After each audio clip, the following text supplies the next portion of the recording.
Assalamualaikum warahmatullahi wabarakatuh. Sahabat beriman, istiqomah melakukan amal kebaikan adalah keinginan seluruh umat muslim. Sayangnya manusia merupakan makhluk yang tidak akan pernah terhindar dari salah maupun lupa. Beruntungnya dalam agama Islam, Allah Subhanahu wa Ta'ala membedakan perlakuannya atas dosa serta amalan baik yang dikerjakan oleh setiap hamba. Pasalnya, jika seorang hamba melakukan perbuatan baik, Allah tak tanggung-tanggung membalasnya dengan berkali-kali lipat. Namun apabila seseorang hamba melakukan satu dosa, maka itu masih bisa diampuni oleh Allah Subhanahu wa Ta'ala. Lantas, bagaimana sebenarnya perbuatan dosa di mata Allah?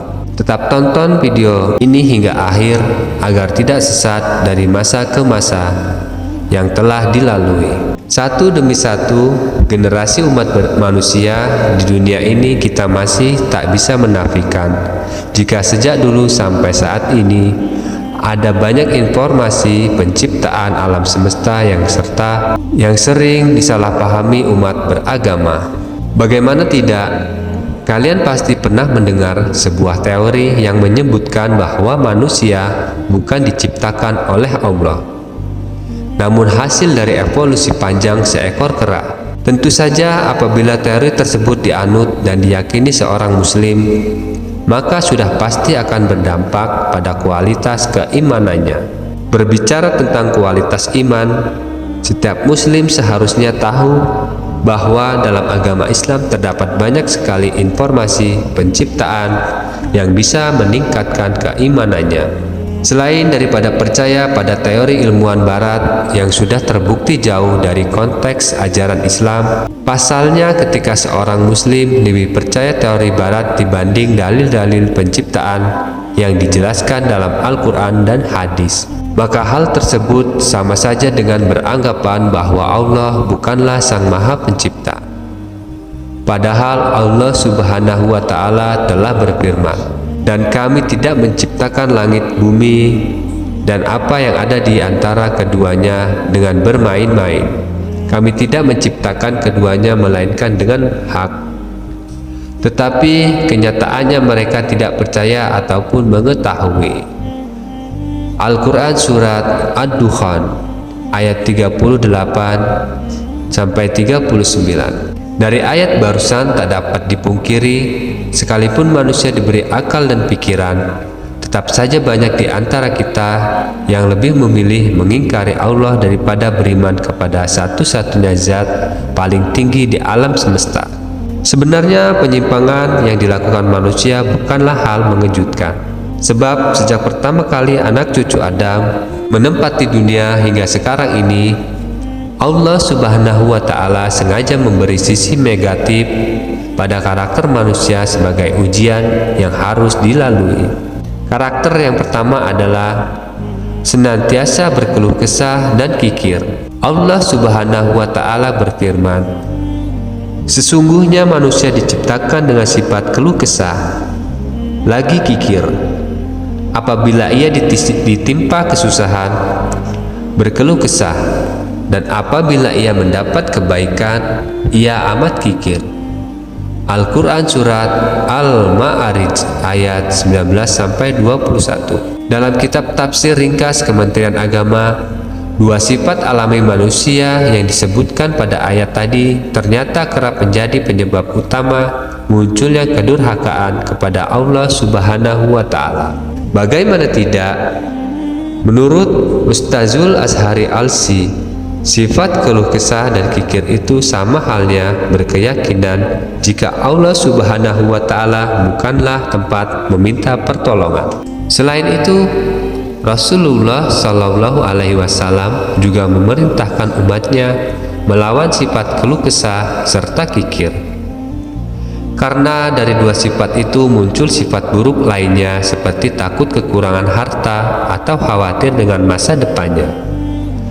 Sedangkan di dalam Al-Quran, Allah Subhanahu wa Ta'ala telah berfirman, "Dan tidak ada satupun makhluk yang berjalan di bumi ini melainkan Allah lah yang memberi rezekinya. dan Dia mengetahui tempat berdiam binatang dan tempat penyimpanannya. Semuanya tertulis dalam Lauhul Mahfuz. Al-Quran Surat Hud ayat 6. Sisi negatif selanjutnya yang menjadi karakter alami manusia adalah lemah. Hal tersebut sesuai dengan firman Allah Subhanahu wa Ta'ala di dalam Al-Quran. Allah lah yang menciptakan kamu dari keadaan lemah. Kemudian sesudah keadaan lemah itu menjadi kuat. Kemudian sesudah kuat kembali menjadi lemah dan beruban. Dia menciptakan apa yang dikehendakinya, dan Dialah Maha Mengetahui lagi Maha Kuasa. Al-Quran Surat Ar-Rum ayat 54. Berdasarkan penjelasan Imam Nawawi Al-Bantani, sifat lemah dari ayat barusan diartikan lemah dalam hal melawan nafsu. Namun lain halnya terdapat Ibnu Qayyim dalam kitab Thariqul Hijratain yang mengatakan kelemahan manusia mencakup segala hal secara umum, mulai dari lemah fisik, stamina, keinginan ilmu, dan lemah kesabaran. Namun hikmahnya dengan kelemahan tersebut, manusia diharapkan untuk senantiasa bersandar kepada Allah Subhanahu wa Ta'ala. Selain keluh kesah, kikir, dan lemah, kalian mungkin tidak akan menyangka jika sifat atau karakter manusia selanjutnya adalah zolim dan bodoh. Pantas saja beberapa tahun terakhir dunia tak henti-hentinya dilanda kabar menyedihkan di negara kita sendiri. Bukti manusia memiliki sifat zalim dan bodoh kerap kali meramaikan berbagai plat komedian, mulai dari kasus pembunuhan, pemerkosaan, dan penganiayaan. Akan tetapi yang paling menggambarkan kebanyakan watak warga negara kita bukanlah sifat zalim dan bodoh, melainkan karakter lain yang dulunya juga dimiliki oleh kaum Nabi Syuaib alaihi salam. Dalam Al-Quran, Allah Subhanahu wa Ta'ala berfirman, dan orang-orang yang zalim berkata, "Hai Syuaib, cukupkanlah takaran dan timbangan dengan adil, dan janganlah kamu merugikan manusia terhadap hak-hak mereka, dan janganlah kamu membuat kejahatan di muka bumi dengan berbuat kerusakan." Al-Quran Surat Hud ayat 85. Menariknya, dengan beberapa sifat buruk yang sudah menjadi fitrah dalam diri setiap manusia, ternyata Allah Subhanahu wa Ta'ala tetap memberi keistimewaan. Tatkala hambanya tidak bisa melawan sisi negatif yang kapan saja bisa menjerumuskan pada perbuatan dosa. Pasalnya sudah bukan rahasia lagi ketika seorang manusia melakukan satu kebaikan, maka malaikat akan secara otomatis mencatat amal yang dikerjakan. Istimewanya, ketika seorang hamba melakukan satu perbuatan dosa, maka Allah Subhanahu wa Ta'ala memerintahkan para malaikatnya untuk tidak mencatat keburukan tersebut untuk beberapa saat. Kemurahan Allah itu disampaikan suara multi Mesir bernama Syekh Ali Jumah. Dilansir dari Lama Al-Bala, Syekh Ali Jumah berkata, malaikat yang mencatat perbuatan buruk diperintahkan menunda pencatatan sekitar 6 hingga 7 jam untuk menunggu pertobatan yang dilakukan seorang muslim. Apabila waktunya telah tiba dan muslim tersebut bertaubat, maka malaikat tidak mencatat perbuatan buruknya. Namun jika muslim itu tidak bertaubat, barulah mereka mencatatnya. Pendapat Syekh Ali Jumah barusan sesuai dengan salah satu riwayat Muhammad Al-Khalili, sesuai dengan kisah yang diriwayatkan Utsman bin Affan radhiyallahu anhu bertanya kepada Rasulullah Shallallahu alaihi wasallam, "Ya Rasulullah, berapakah jumlah malaikat yang menyertai manusia?" Beliau lantas menjawab, "Semuanya berjumlah 20. Satu malaikat berada di sebelah kananmu, sekaligus memimpin malaikat yang ada di sebelah kiri. Jika engkau berbuat kebaikan, malaikat di sebelah kanan, namun mencatatnya 10 kali. Dan jika engkau berbuat keburukan, maka malaikat di sebelah kiri berkata kepada malaikat yang ada di kanan, apakah keburukannya kutulis?" Malaikat di bagian kanan menjawab, "Tangguhkanlah selama 7 jam.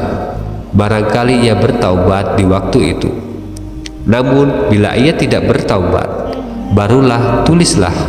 Setelah menyimak beberapa pembahasan mulai dari keesaan Allah, karakter manusia, dan sifat maha pengasih Allah, semakin membuktikan kepada kita bahwa tujuan Allah Subhanahu wa Ta'ala mendalamkan sisi negatif dalam diri setiap hambanya hanyalah sebagai ujian yang harus dilalui dengan iman maupun takwa.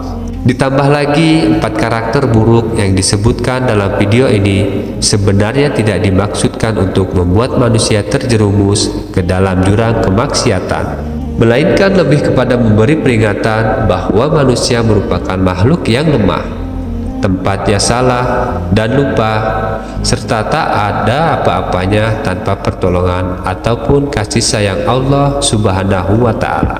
Sebab setiap jiwa manusia yang hidup di dunia ini berada dalam genggaman Allah, Sang Maha Pemilik. Sahabat beriman, semoga Allah Subhanahu wa Ta'ala senantiasa memberi petunjuknya kepada kita agar tidak menunda dalam bertaubat. Wallahu a'lam bishawab. Assalamualaikum warahmatullahi wabarakatuh.